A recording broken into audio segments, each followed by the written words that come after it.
श्रोतेहो नमस्कार. आंबा उत्पादन हा सिंधुदुर्गाच्या तसेच कोकणच्या अर्थव्यवस्थेचा कणा आहे. आत्ताच पावसाळा संपून थंडीची चाहूल लागली आहे. हा काळ आंब्याच्या फुलोऱ्याचा निर्णय करणारा असल्यामुळं योग्य नियोजनाची आवश्यकता असते. आंबा उत्पादन वाढवण्यासाठी शेतकऱ्यांनी चांगलं व्यवस्थापन कसं करावं या गोष्टीचं मार्गदर्शन करण्यासाठी आज आपल्या सोबत आहेत कृषी तज्ज्ञ, कृषी तंत्र निकेतन देवगडचे प्राध्यापक विनायक ठाकूर सर. नमस्कार. नमस्कार. आमच्या आकाशवाणी स्टुडिओमध्ये आपलं मनपूर्वक स्वागत. सर, आत्ताच लांबलेला पाऊस थांबून हिवाळ्याची सुरुवात झालेली आहे. हा हिवाळा ऋतू आंबा पिकासाठी किती महत्वाचा आहे? बघा, हिवाळा ऋतू हा आंबा पिकासाठीच महत्वाचा आहे. कारण मग लक्षात घ्या, जून, जुलै, ऑगस्ट, सप्टेंबर नंतर जो ऑक्टोबर येतो तिथं अशी अडचण असते की तिथं ट्रेस पडला जातो. म्हणजे कारण हे कोरडवाहू पीक आहे. पहिली गोष्ट, कोरडवाहू शब्दाचा अर्थ काय? पावसाच्या पाण्यावर जगणारं. आणि 4 महिन्याचा पाऊस खाल्यानंतर किमान 2 महिन्याची जर रेस्ट मिळाली तरच तुमचा मोहर येणार. आणि त्यावेळी एक गुलाबी थंडी म्हणजे वातावरणात जवळजवळ 17 डिग्री सेल्सिअस म्हणजे 15 ते 17 जास्तीत जास्त 20 पर्यंत हे जर तापमान असेल तरच मोहर येण्यास अनुकूल आहे. आणि थंडी ही अप्रतिम आंब्यासाठी आहे. आणि जर थंडी नसेल तर पुढे मोहर येणार नाही. पण कोणासाठी? तर मातीतल्यांसाठी थोडंसं टेम्परेचर बदलतं आणि कातळावर बदलतं. ज्यावेळी 47 डिग्री सेल्सिअस तापमानाचं कातळातलं वातावरण जर 20 सेंटीमीटरवर आलं तरच आंबे येणार का? तर नाही. तर पहिली गोष्ट अशी आहे, 47चं तापमान जरी समजा 30वर जरी आलं तरी आंब्याला मोहर येणार. म्हणजे कातळावर तापमानात खाली उतरण्याची गरज नाही. पण मातीत तसं नाही. मातीतला 25 ते 27 डिग्री सेल्सिअस तापमान जर 15 ते 17वर जर नाही आलं तर मोहर येणार नाही, तर पालवी टाकणार. असं ते क्रॉस आहे. त्याच्यामुळे थंडी ही अतिशय उत्तम आहे. सगळ्या पिकांच्या हार्मोन्समध्ये बदल होण्यासाठी थंडीची अत्यंत गरज आहे. अर्थात जमिनीखालील तापमान देखील तेवढंच महत्वाचं या पिकासाठी आहे. या कालावधीत आंबा पिकाचं नियोजन करण्यासाठी शेतकऱ्यांनी आणि बागायतदारांनी कधी सुरुवात केली पाहिजे? बरोबर. बघा, हा सगळ्यात महत्त्वाचा प्रश्न आहे. कधी सुरुवात करायला पाहिजे? तर सगळ्यात पहिली गोष्ट अशी आहे की जूनपासून सुरुवात करायला पाहिजे. मग तसं बघितलं तर तुम्ही झाडं लावण्यापासूनच सुरुवात करायला पाहिजे, हा मुद्दा आहे. म्हणजे शुद्ध बीजापोटी फळे रसाळ गोंबडी म्हणजे काय? बीज जर शुद्ध लावलं तर पुढच्या गोष्टी तुम्हाला चांगल्या येणार. त्यामुळे लावणीपासून ते सुरुवात आहे. म्हणून आम्ही नेहमी सांगतो की आंबा हा जर देवगडचा जर फेब्रुवारीमध्ये येत असेल तुम्ही त्यासारखं वाण लावा. म्हणून आम्ही सांगताना डबल बाट्याचं देवगड केशर अर्ली हार्वेस्टिंग जर लावलं तरच तुम्हाला उत्पादन देणार, हा पहिला मुद्दा. नंबर दुसरी गोष्ट, जून पासून मग काळजी काय घ्यायची? तर सगळ्यात पहिली गोष्ट जमिनीचा सामू म्हणजे पीएच, ज्याला पोटॅन्शियल ऑफ हायड्रोजन म्हणतात, हा जर समजा 7 ते 8 दरम्यान असणं गरजेचं आहे.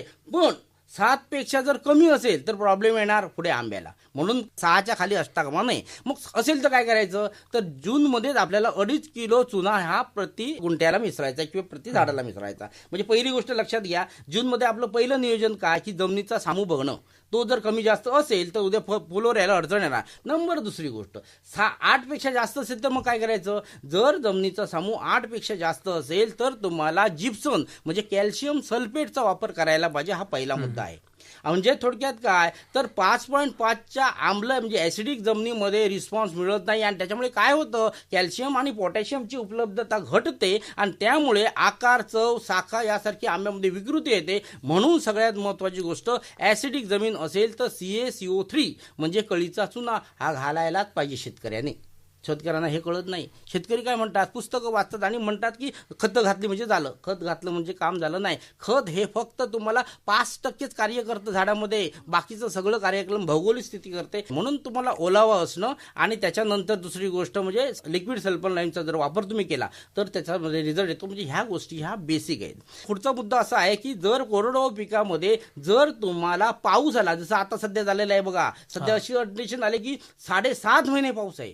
सध्या 7.5 महिने पाऊस गेला नाही. आणि ज्यावेळी सप्टेंबरमध्ये पाऊस जायला पाहिजे अशा वेळी न गेल्यामुळे अडचण अशी झाली की त्याला ट्रेस मिळाला नाही. कारण आंबा हे कोरडवाहू पीक आहे, पावसाच्या पाण्यावरच ते जगतोय. आणि पावसाचा ट्रेस जर नाही पडला आणि जमीन सुकली नाही तर त्याला मोहर यायला अडचण येते. आणि ही कंडिशन सध्या झालेली आहे. म्हणून झाडाला ट्रेस मिळणं गरजेचं आहे, म्हणजे ताण मिळणं गरजेचं आहे. आणि सगळ्यात महत्त्वाची गोष्ट, आंब्या पिकामध्ये 7 संजीवकांची गरज आहे. त्याच्यामध्ये ऑक्झिन आहे, झिब्रेलिन्स आहे, सायटोकायनिन्स आहे, वाढरोधक इनिबिटर म्हणतात त्याला इथिलिन आहे, आणि शेवटचं आहे ग्रोथ रिटायर, ज्याला कल्टार आपण म्हणतो. म्हणजे सांगायचा उद्देश काय, ही 6 संजीवक जर योग्य प्रमाणात असतील, म्हणून माती परीक्षण करणं आणि इलिप एनालिसिस म्हणजे पान तपासणी करणं, या दोन्ही गोष्टी तितक्याच महत्वाच्या आहेत. पुढचा मुद्दा जो आहे, आंबा मोहर येण्यासाठी आपल्याला काय काळजी घ्यायची आहे, तर जून, जुलै, ऑगस्ट आणि ऑगस्टमध्ये आपण कल्टार वापरतो. कल्टार म्हणजे पॅक्लोब्युटोझाल, जो 23% त्याच्यात पॅक्लोब्युटोझाल कंटेंट आहे, आणि हा कंटेंट तुम्हाला झाडाच्या पसऱ्यात म्हणजे निम्म्या अधिक आतमध्ये कॅनोपी बघून करायचं आहे, आणि ते जर योग्य केलं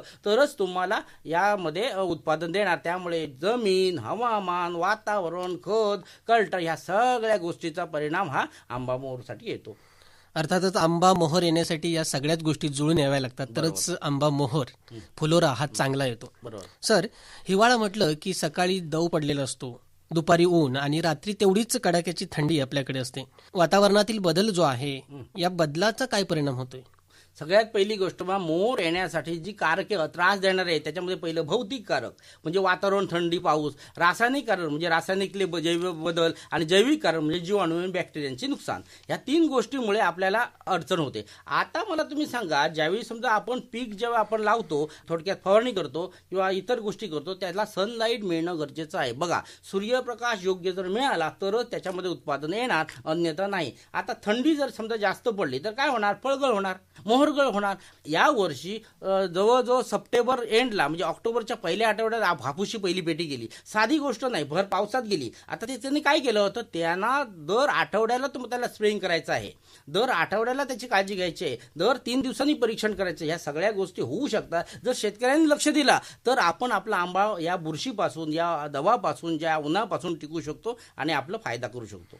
सर, या काळात कोणते प्रमुख रोग आणि किडींचा प्रादुर्भाव या पिकावरती होत असतो, आणि या अनुषंगाने काय उपाययोजना कराव्यात? बघा, सगळ्यात चांगला प्रश्न आहे. समाधानकारक ऐकलं तर त्या प्रश्नातच त्याची उत्तरं मिळतील. आणि सगळं पहिली गोष्ट आधी सुरुवात करूया. आंबा पीक हे 100% त्याचे शरीर हे भौगोलिक घटकांनी बनलेलं असतं. त्याच्यामध्ये 75% पाणी, 18% सूर्यापासून बनतं आणि 7% जमिनीपासून बनतं, असं 100% ते बनतं. आता मला सांगा, आंबा मोहर येण्यापूर्वी काही जी लक्षणं आहेत आणि त्यावेळी आपल्याला काही गोष्टी शोधायच्या आहेत, आणि ह्या ज्या शोधण्यासाठी आपल्याला काय करायचं आहे, तर आपल्याला पिकाचं नुकसान करणाऱ्या बऱ्याचशा गोष्टी बघायच्या आहेत. शेतकऱ्यांनी ह्या 5 गोष्टी जर लक्षात घेतल्या तर ते संरक्षण करू शकतात आंबा मोहरचं. आता ते कसं सांगतो. मोहरासाठी फक्त 5च गोष्टीमध्ये पहिलं पाने खाते आणि पालवी खाते आणि मोहर खाणारी अळी म्हणजे पहिला मुद्दा. दुसरा खोड पोखरणारी अळी, दुसरा मुद्दा. तिसरं मूळ खाणारी अळी, तिसरा मुद्दा. चौथा रस शोषणारी अळी, चौथा मुद्दा. आणि 5वा बुरशीजन्य रोग.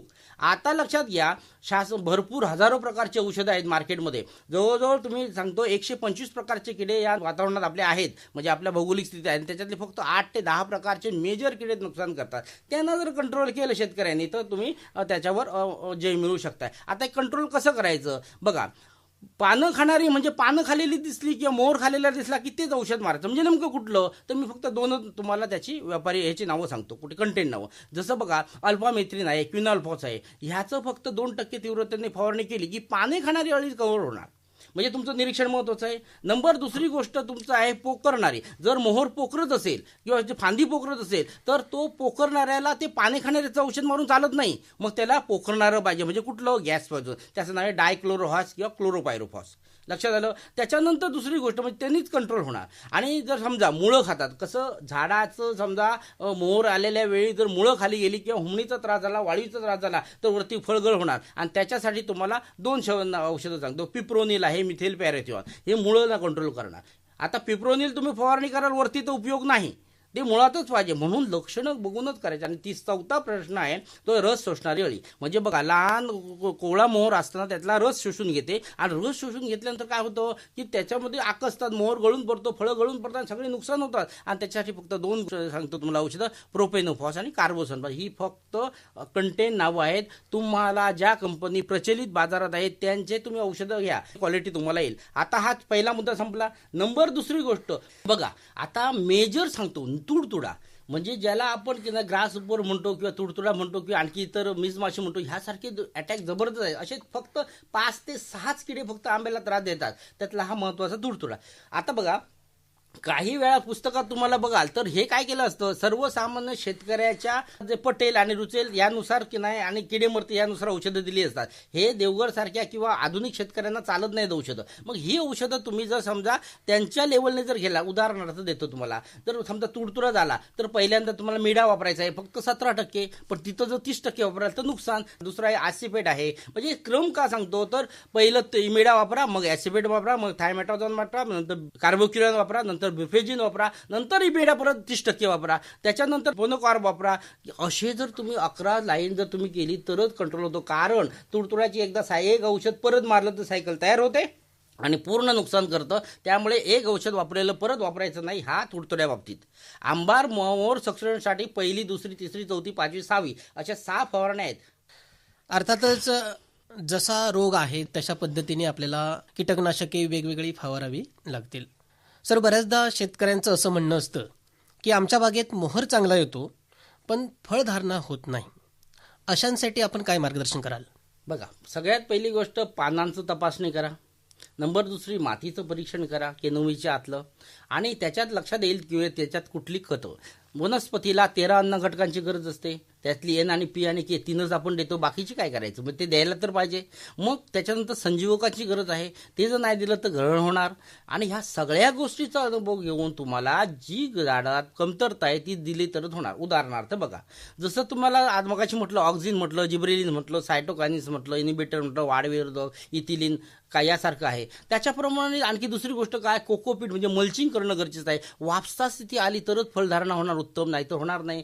कारण झाड कधीही पाणी डायरेक्ट खात नाही, तर काय करतं, 50% हवा आणि 50% पाण्याची असं ते वापसा स्थिती झाल्याशिवाय झाडाला उत्पादन येत नाही. मग मल्चिंग करणं, द्विदल पिकांची लागवड करणं, फेरफालट करणं, शेणगोमूत्राचा वापर करणं, राख सिलिकॉनचा वापर करणं, गांडूळ खताचा वापर करणं, या सगळ्या गोष्टी येतात. आता संजीवकाच्या माध्यमातून जर नाही आलं तर उदाहरण काय होतं, तर बघा, क्लोरमकॉट सारखं वाढ विरोधक संजीवक आहे. म्हणजे ते जर नाही दिलं तर तुम्ही पालवी येणार आणि मोहर थांबणार. म्हणजे ते पण द्यायला पाहिजे तरच पालवी थांबली जाणार. म्हणजे नॅप्टिक ॲसिटिक ॲसिड सारखी फळगळ होत असेल तर ते द्यायचं. जर समजा जी तुम्हाला पैशाचा आकार वाढून जर फळं मोठी व्हायची असेल तर द्यायची. फळं जर डेटाकडे पिवळं होत असेल तरी जी देऊ शकताय. काय ट्रायकंटेनॉल आहे, ह्युमिक ॲसिड आहे, त्याच्यानंतर स्टिकर आहे, असे बरेचसे घटक आहेत. सगळ्यात महत्त्वाचं म्हणजे शेतकरी स्वतः अभ्यासक व्हायला पाहिजे, तरच हे सगळ्या गोष्टी होणार, अन्यथा नाही. त्यामुळे गरजेनुसार तुम्ही परीक्षण करा, निरीक्षण करा आणि तदनंतर योग्य सल्ला तज्ज्ञांचा घेऊन तुम्ही फवारणी करा. बऱ्याच वेळा मोहराच्या दरम्यान झाडांना पाणी द्यावं की न द्यावं असा प्रश्न शेतकऱ्यांसमोर असतो, तर त्याबद्दल शेतकऱ्यांना मार्गदर्शन करा. बघा, पाणी द्यायचं की नाही हा आता पहिला मुद्दा असा आहे की पाणी द्यायचं की नाही. आंबा तुम्हाला मगाशी मी म्हटलं की आंबा हे कोरडं पीक आहे, ते पावसाच्या पाण्यावर जगतं, त्यामुळे वाढीसाठी पाण्याची गरज नाही. पण मोहोर येण्याच्या कालावधीत सुरुवातीच्या ज्या पाऊस गेल्यानंतर ज्यावेळी मोहोर कंडिशन असते त्यावेळी तुम्हाला 2 किंवा 3 वेळा वाटाण्याचा आकार होईपर्यंत देऊ शकतात, नंतर नाही. एकदा वाटाण्याचा आकार क्रॉस केला आणि सुपारी आकार धरायला सुरुवात केलं फळाने की मग पाणी द्यायचं नाही. ते कधीपर्यंत द्यायचं नाही, तर आंबा काढीपर्यंत द्यायचं नाही. नाहीतर मग आतमध्ये गोडी, TSS म्हणजे साखरेचं प्रमाण, त्याच्यानंतर प्रेझेंटेशन, दिसाऊ, रंग ह्या सगळ्यांवर परिणाम होणार. त्यामुळे आंब्याच्या झाडाला पाणी द्यायचं असेल आणि रोपट कलम जर असतील तर मग रिफ्लोरिंग पण येऊ शकतं. त्यामुळे भौगोलिक स्थिती, जमिनीमधला ताण आणि हे सगळे अभ्यास करून पाणी देणं गरजेचं आहे. त्यामुळे त्याचा अभ्यास करून द्या. आताच म्हटल्याप्रमाणे जसं कलमाच्या वाढीसाठी आणि पिकासाठी जमिनीवरील वातावरण महत्त्वाचं आहे, तेवढंच जमिनीखालील देखील जमिनीचा पोत कसा आहे हे देखील महत्त्वाचं असतं. तर यासाठी शेतकऱ्यांनी सेंद्रिय आणि रासायनिक खतांचा वापर कशा पद्धतीने करावा? सगळ्यात महत्त्वाचा प्रश्न आहे. खत हा हे महत्त्वाचं आहे झाडांसाठी, सगळ्या झाडांसाठी. असं तर काही नाही आंबाच पाहिजे असं. खताचं नियोजन करताना आधी पहिली गोष्ट आधी आपले 13 अन्न घटकाचा अभ्यास करायचा आणि त्यातली 3 मुख्य अन्नद्रव्ये ज्याच्यामध्ये नायट्रोजन, फॉस्फरस आणि पोटॅश. आता ते कसं द्यायचं, आता उदाहरणार्थ बघा, तुमच्याकडे 15 वर्षाचं झाड आहे तर तुम्हाला सगळ्यात पहिलं काय द्यायचं आहे, तर शेणखत द्यायचं आहे. किती? किमान 50 किलो. आपल्याकडे आहे का, नसेल तर 25 किलो तरी. लेंडी खत द्या, कोंबडीची विष्ठा द्या, त्याचं गांडूळ खत द्या, जे काय असेल तुमच्याकडे अवेलेबल द्या. काहीच नसेल तर आजूबाजूचा पालापाचोळा तरी डिकम्पोज करून द्या, म्हणजे हे शेणखताची जागा भागतो. त्याच्यानंतर तुम्हाला जर नायट्रोजन जवळजवळ आपल्याला 300 ग्रॅम द्यायचं आहे प्रत्येक झाडाला. त्याच्यानंतर स्फुरद आहे ते 300 ग्रॅम आणि पालाश जे आहे ते तुम्हाला साधारण 300 ते 350 ग्रॅम या पद्धतीने तुम्ही देऊ शकताय. पण झाडाचा पसारा कसा आहे, झाडाचं वाढ किती आहे आणि ह्याच्यावर सगळं पाठी पुढे होतं. त्यामुळे हेक्टरी जर तुम्हाला द्यायचं असेल तर सर्वसामान्य 100, 75, 50 या पद्धतीने NPK द्यावं लागतं आणि ते उत्तम. आता बघा सेंद्रिय खतं जर देत असाल तर शेणखत, गांडूळ खत, कंपोस्ट खत, हिरेचे खत किंवा इतर ही तुम्हाला देणं गरजेचं आहे. आता ह्याच्या माध्यमातून तुम्ही बघाल जनावरचं मुलं शहरी कंपोस्ट आहे, कोंबड्याची विष्ठा, मासळी खत आहे, लेंडी खत आहे, यासारख्या गोष्टींचा वापर करूनही तुम्ही देऊ शकता. समतोल आहार करणं गरजेचं आहे. योग्य खत असेल, हे झाड बोलतं, ते आपल्या पसाऱ्यावरून सांगतं आणि ते जो एकदा वाचन करून तुम्ही खत द्या आणि त्याही खतं सेंद्रिय दिल्यामुळे वापसा स्थिती होते आणि वापसा स्थितीमुळे उत्पादन येतं. सगळ्यात महत्त्वाची गोष्ट ह्याच्यामध्ये आणखी ॲडिशनल येतात. त्याच्यामध्ये दशपर्णी अर्क येतं, निमास्त्र येतं, ब्रह्मास्त्र येतं, गोकृपा अमृतम येतं. अशा पद्धतीचं जे हार्मोन्स वाढवणारं किंवा उत्पादन वाढवणारं ह्यासारखी खतं द्या. आता एक विचार करा, जर आपल्याकडे साखर पडली तर मुंग्या येतात, त्यांना कोण फोन करतो का? नाही. मग जर समजा अशा प्रकारे तुम्ही गोकृपा अमृतम टाकलं तर त्याच्या 40 प्रकारच्या बॅक्टेरिया आहे. ह्या बॅक्टेरिया त्या जमीन एकदम भुसभुशीत रवाळ करतात आणि एकदा ते टाकलं की आपोआप गांडूळ खत येतात. आणि तुम्हाला माहिती आहे गांडूळ हा शेतकऱ्यांचा मित्र, त्यामुळे शेतकऱ्याचे मित्र वाढला तरच तुमचं उत्पादन वाढणार आणि म्हणून तुम्ही अशा पद्धतीची सेंद्रिय खतं देणं महत्त्वाचं आहे. अर्थातच जमिनीवरील वातावरणाप्रमाणेच जमिनीचा पोत देखील टिकवणं आवश्यक आहे. सर, मागील काही वर्षापासून आपण बघतोय की पावसाळा आता वाढतो आहे. म्हणजे सप्टेंबरमध्ये संपणारा पाऊस आता ऑक्टोबर संपला तरी संपत नाहीये. या हवामान बदलाच्या पार्श्वभूमीवर आंबा पिकाचं नियोजन करताना शेतकऱ्यांनी काय काळजी घ्यावी? बघा, हा महत्त्वाचा मुद्दा आहे. कारण जर समजा पीकच उत्तम जर आलं नाही तर विकणार काय? म्हणून सगळ्यात महत्त्वाची गोष्ट म्हणजे वार्षिक शेड्यूल आधी एक जपा, त्याच्यानंतर दुसरी फवारणीचं शेड्यूल जपा, खताचं नियोजन जपा आणि महत्त्वाची गोष्ट काढणीपासून. बघा, आपल्याकडे जर हापूस आपण अभ्यास केला तर हापूसमध्ये स्पॉन्जी डिसीज म्हणजे साका होतो. जर तुम्ही 14 आण्याचा काढला म्हणजे 85% तरच तो साका होत नाही. नाहीतर लोक साका होतो आणि मग ते फुकट देतात, पैसे येत नाहीत, मग कॅनिंगला जावं लागतो. मग पक्वता, त्याच्यानंतर योग्य काढणी. पक्वता म्हणजे काय? मॅच्युरिटी असलेला फळ काढणं गरजेचं आहे. त्याच्यानंतर काढणी महत्त्वाची आहे. काढणी पर्सेंटेजवर आहे. आतला बघा, शेतकऱ्यांना अनुभव नसतो म्हणून कसेही काढतात, मग कोवळा माल काढून चालत नाही, मार्केटला चालत नाही. त्याच्यानंतर काढलेल्या मालाला प्री-कुलिंग करणं हा महत्त्वाचा विषय आहे. प्री-कुलिंग म्हणजे काय? पहिलं नॉर्मल तापमानात ठेवणं आणि मग गाडीला लावून पिकवणं. जर समजा 40 ते 42 तापमान जर त्या आंब्याचं वाढलं आणि त्या गवतामुळे किंवा प्लास्टिक इतर गोष्टीमुळे किंवा उन्हामुळे, तर ते आंबा खराब होऊ शकतो. एक विचार करा, काढलेले आंबा हा किमान 1.5 मिनिट जर उन्हात फक्त राहिला तरी साखा होतो त्याच्यात. म्हणजे विचार करा, हे नियोजन पण महत्त्वाचं आहे. त्याच्यानंतर रायपनिंग हा त्याच्यातला महत्त्वाचा विषय. आता रायपनिंग चेंबरच्या माध्यमातून केलं जातं आणि रायपनिंग हे गवताच्या माध्यमातून केलं जातं. जर चेंबरच्या माध्यमातून करायचं असेल तर तुम्हाला योग्य चेंबरचा वापर करणं आणि अभ्यास करणं गरजेचं आहे. नाहीतर तिथेही लॉस होतं, पण गवत वापरणं उत्तम. त्याच्यानंतर आलं मार्केटिंग. मार्केटिंग योग्य तुम्ही केलं आणि जर समजा विक्री केली तरच लोक ग्राहकापर्यंत जाणार. प्रक्रिया करणं, समजा माल समजा तुम्हाला वाटलं की बाबा आपल्याला विकणं शक्य नाही तर त्याच्यावर प्रोसेस करणं गरजेचं आहे. प्रोसेस केल्यानंतर मालाची 10 पट किंमत वाढते आणि सगळ्यात महत्त्वाची विक्री जी आहे तुम्ही करणार त्या योग्य कस्टमर जमणं आणि त्यांना योग्य माल देणं, नाहीतर ते पुढच्या वर्षी तुमच्या जवळ येणार नाहीत. म्हणून उत्पादन वाढीसाठी ह्या सगळ्या गोष्टी महत्त्वाच्या आहेत. एकंदर आंबा पिकासाठी एका महिन्यात नव्हे तर वर्षभर आपल्याला हे शेड्यूल तयार करावं लागेल आणि त्याप्रमाणेच नियोजन करावं लागेल. सर, पारंपरिक शेती बदलून आता शेतकरी हा प्रगत तंत्रज्ञानाचा आधार घेतोय, नवनवीन संशोधने होत आहेत, तर त्याचा फायदा शेतकऱ्यांना कसा होत आहे? बरोबर आहे. बघा, तंत्रज्ञान जर वापरलं नाही तर पारंपरिकमध्ये तुम्हाला पैसे मिळणार नाहीत. उदाहरणार्थ बघा, आधुनिक शेती करा, जसं आपण म्हणतो अल्ट्रा हाय डेन्सिटीमध्ये लागवड करा. दुसरी गोष्ट, आता साधी गोष्ट बघा, सध्या फळमाशी इतकी अटॅक झालेला आहेत आणि त्या फळमाशी बाहेरून कुठल्या औषधाने कव्हर होत नाही. फेरोमोन ट्रॅपचा वापर करायला पाहिजे, नाहीतर हॉट क्लायमेट ट्रीटमेंट घ्यायला पाहिजे. आता ही हॉट क्लायमेट ट्रीटमेंट करायची असेल तर जवळजवळ तुम्हाला 85%चा आंबा काढून 47° पाण्यामध्ये ठेवायला पाहिजे आणि ही ट्रीटमेंट केली आणि जर विक्री केली तरच फळमाशी नाहीशी होणार, नाहीतर ग्राहकापर्यंत किड्याचे आंबे जाणार, मग ग्राहक तुमच्या जवळ येणार नाही. दुसरी गोष्ट, युजनेल सारख्या घटक बाळासाहेब कोकण कृषी विद्यापीठाने बरेचसे फेरोमोन ट्रॅप वापरलेले आहेत आणि त्यांचा वापर जर केला तर फळमाशी तुम्ही नराचं आकर्षण करताय. पर्णगुच्छ साठी तुम्ही बरेचसे म्हणजे मॉल फॉर्मेशन म्हणतात त्याची औषधं वापरू शकता. अशा बऱ्याचशा गोष्टी आहेत. इस्रायल पद्धतीने लागवड, जे बघा इस्रायल सारखा जो वाळूचा देश आहे त्या ठिकाणी आधुनिक शेती केली आणि अख्खं जग मानते त्या तंत्राला. मग असं तंत्रज्ञान जर तुम्ही वापरलं अल्ट्रा हाय डेन्सिटीमध्ये, बघा एकरला जर 40 झाडं आंब्याची बसत असेल अल्ट्रा हाय डेन्सिटीमध्ये 1000 बसतात. 1000 असल्यामुळे ती 6 फूट उंचीला वाढतात. जमिनीवर जमिनीवरून काढायला मिळतं, म्हणजे मनुष्यबळाची गरज नाही. पेपर कॅपिंगचा केल्यामुळे कुठल्या रोगाची गरज नाही. ते काढणं सोपं जात असल्यामुळे त्याला हाताळणी बरी पडते. देठाशीत आंबा काढल्यामुळे एक्सपोर्ट होऊ शकतो. त्याला कितीतरी फायदे आहेत आणि ते तंत्राचा वापर जर शेतकऱ्यांनी केला आणि त्याच्यासाठी आम्ही मोफत मार्गदर्शन करतो. आमच्या मोफत कार्यशाळेला लोक येऊ शकतात. आणि सगळ्यात महत्त्वाची गोष्ट की ह्या तंत्रज्ञानाचा वापर करून जर तुम्ही समजा लागवड केली तरच होऊ शकतं. जसं की बघा, मगाशी म्हटलं मी अल्ट्रा हाय डेन्सिटीसाठी तुम्ही देवगड केशर किंवा देवगड हापूसच वापरा, जे अर्ली हार्वेस्टिंग आहे त्याचा परिणाम तुम्हाला चांगला होईल. म्हणून पाया जर मजबूत असेल तरच इमारत चांगली होणार. म्हणून पाया मजबूत करण्यासाठी पहिल्यापासून तुम्हाला या गोष्टी अभ्यासात आणाव्या लागणार. अर्थातच या तंत्रज्ञानामुळे शेतकऱ्यांचा खर्च आणि वेळ वाचणार आहे आणि उत्पादनात वाढ होईल. सर, आज आपण बघतोय की शासन देखील शेती पिकाच्या उत्पादनासाठी विविध योजना किंवा मार्गदर्शन वर्ग घेत असतं. तर त्या योजनांबद्दल आमच्या श्रोत्यांना सांगा. बरोबर. बघा, शासनाच्या योजना आहेत त्या घ्यायलाच पाहिजे, सगळ्यांनी घ्या, पण त्या आधी समजून घेणं गरजेचं आहे. आता उदाहरणार्थ बघा, भाऊसाहेब पुणकर फळबाग योजना ही शासनाची आहे. इथं 100% अनुदान दिलं आहे. 3 वर्षामध्ये तुम्हाला सगळे पेड केलं जातं. 10 हेक्टरपर्यंत क्षेत्र आहे आणि ह्याच्यासाठी तुम्हाला 6 हेक्टरपर्यंत ही तुम्ही हे करू शकता. म्हणजे महिलांसाठी 10 हेक्टर, पुरुषांसाठी 6 हेक्टर करू शकता. सांगायचं उद्देश काय, तुमचे 10 गुंठ्यापासून 10 हेक्टरपर्यंत क्षेत्रावर तुम्ही लागवड करू शकता. सूक्ष्म सिंचन योजना आहे. या सूक्ष्म सिंचन योजनेमध्ये काय केलं जातं की तुम्हाला ड्रीप इरिगेशनसाठी फ्री ऑफ कॉस्ट सगळे मिळालं. महिलांसाठी तर 100% आहे.